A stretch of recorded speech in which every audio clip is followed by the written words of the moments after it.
Hai, di video kali ini saya ingin membahas tentang insecure. Apa itu insecure? Insecure itu berasal dari bahasa Inggris yang artinya merasa tidak aman. Tidak aman di sini bisa menyebabkan kamu menjadi orang yang tidak percaya diri, penakut, pemalu, pendiam, atau yang lainnya. Nah, ada dua faktor yang menyebabkan kamu menjadi orang yang insecure. Faktor yang pertama yaitu faktor internal yang berasal dari diri kita sendiri, dan faktor yang kedua adalah faktor eksternal yang berasal dari lingkungan sekitar kita. Nah, tapi menurut saya faktor utama itu biasanya berawal dari faktor eksternal, yaitu lingkungan sekitar kita, bahkan lingkungan terdekat kita, orang tua misalnya. Kita tahu sendiri kan bahwa ketika kita lahir dalam keadaan tidak tahu apa-apa, ada proses yang membentuk dan menjadikan kita berkarakter. Pemeran utamanya di sini adalah orang tua tentunya, entah itu orang tua kandung atau bukan, yang pasti orang pertama yang secara langsung mendidik dan mengasuh kita. Orang tua yang terlalu overprotective, membanding-bandingkan kita dengan orang lain, bahkan dengan saudara kandung kita sendiri, penuh tekanan dalam mendidik, dibentak saat melakukan kesalahan, dengan bahasa yang terlalu liar, penuh emosi, bahkan kadang tidak terkontrol. Efeknya kita sebagai anak kan merasa menjadi tidak berguna atau tidak berharga. Dan ketika kita keluar, ada lagi penolakan dari orang lain. Tidak diterima di lingkungan sekolah misalnya, tidak diterima di lingkungan tempat kerja, atau kamu pernah merasakan yang namanya cinta ditolak. Nah, sehingga menjadikan kita merasa tidak layak untuk mendapatkan apa yang seperti kita inginkan. Penyebab lainnya juga yaitu bisa saja rasa trauma. Rasa trauma di masa lalu, dibully, entah itu karena masalah fisik, sosial, ekonomi, pendidikan, kecerdasan, kita dianggap bodoh atau nakal di lingkungan pertemanan kita, atau pengalaman mendapatkan kekerasan, baik dalam rumah, keluarga ya, broken home, atau dari luar ya. Dan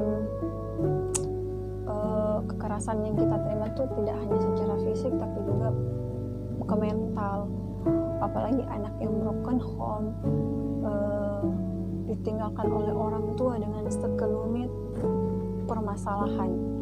Dan ketika kita dewasa, ada lagi kegagalan-kegagalan lainnya yang kita hadapi, seperti misalnya gagal menikah, bercerai, atau promosi pekerjaan yang tak kunjung naik jabatan, dan masih banyak lagi penyebab lainnya.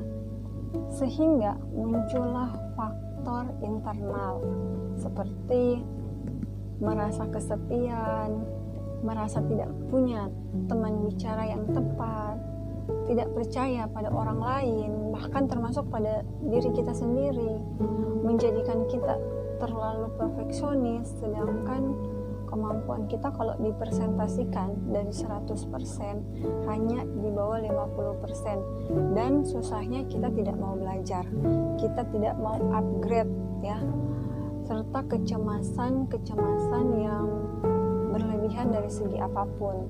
Nah, solusinya menurut saya hanya satu, yaitu berdamailah dengan diri kamu sendiri.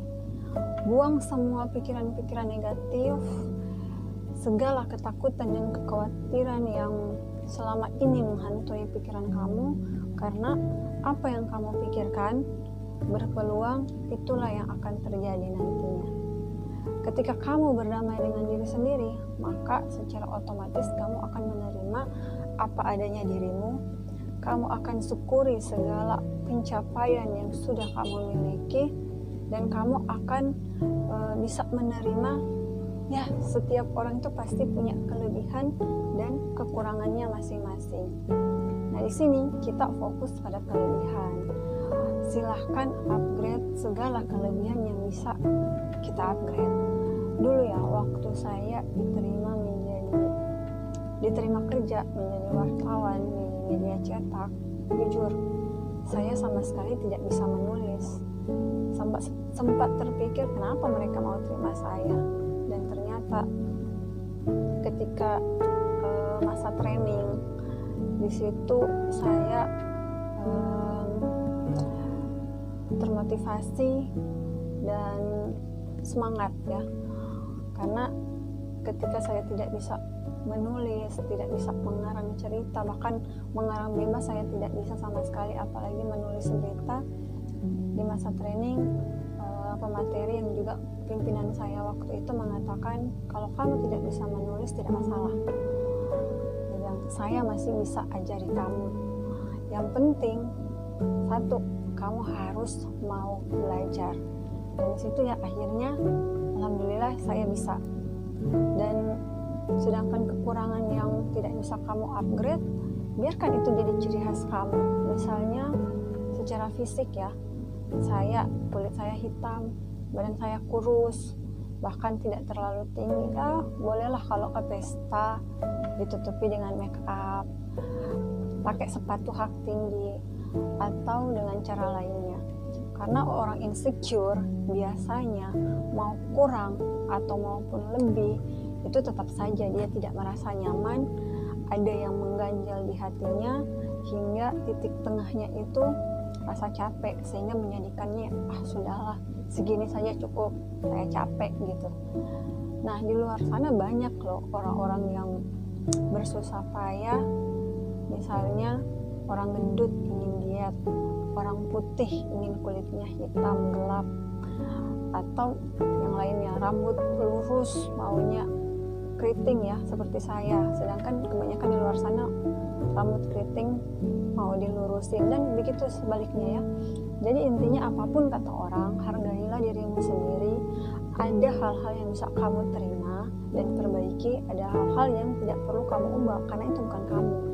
Yang paling tahu tentang diri kita yaitu diri kita sendiri. Hanya kadang di kondisi atau di usia tertentu kita menjadi labil, kita bingung menentukan mana yang baik dan cocok untuk kita.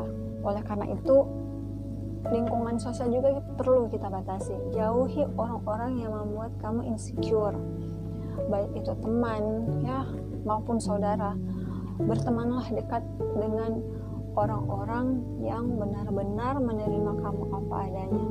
Teman yang tulus mendukung kamu dari hal-hal positif, tegas mengkritik, atau lebih tepatnya menasihati kamu jika memang kamu berbuat salah, dan bisa membantu kamu mencarikan solusi atas masalah yang kamu hadapi. Paling tidak, mereka juga bisa membantu kamu membangun karakter untuk bisa lebih percaya diri. Jangan lagi kamu membanding-bandingkan kamu dengan orang lain. Tidak perlu juga kamu menyalahkan diri sendiri. Segala sesuatu ambil positifnya saja. Intinya, apapun yang sudah terjadi pasti ada hikmahnya. Sesekali luangkan waktu untuk dirimu sendiri, jalan-jalan misalnya, bersantai, atau melakukan kegiatan yang menjadi hobi seperti olahraga atau lainnya. Karena siapa tahu kegiatan yang kamu lakukan bisa membantu kamu untuk menemukan passion lain yang sebelumnya tidak pernah terpikir. Nah, jika hubungan kamu dengan orang tua tidak begitu harmonis, hal yang tidak mungkin kan kamu menggantikannya dengan orang lain. Bolehlah kamu menjauh dulu. Misalnya, kalau kamu masih sekolah, kamu bisa tinggal di sekolah yang ada asramanya. Atau jika diizinkan tinggal di kos-kosan, itu artinya orang tua percaya kamu dan kamu harus menjaga itu. Tinggal jarak jauh bisa membuat hubungan kita dengan orang tua lebih hangat. Biasanya komunikasi lebih terjaga, orang tua lebih perhatian, terhindar dari konflik-konflik yang berawal dari hal-hal sepele, biasanya itu jadi pemicu. Dan kita bisa tahu, kita bisa merasakan, ternyata orang tua itu masih sayang dengan kita. Dengan segala kesusahpayahan mereka berusaha untuk memenuhi segala kebutuhan kita, dan tinggal terpisah dengan orang tua juga bisa membuat kita lebih mandiri dewasa dalam berpikir. Oke, itu dulu video saya kali ini. Semoga bermanfaat dan sampai ketemu di video selanjutnya. Dadah.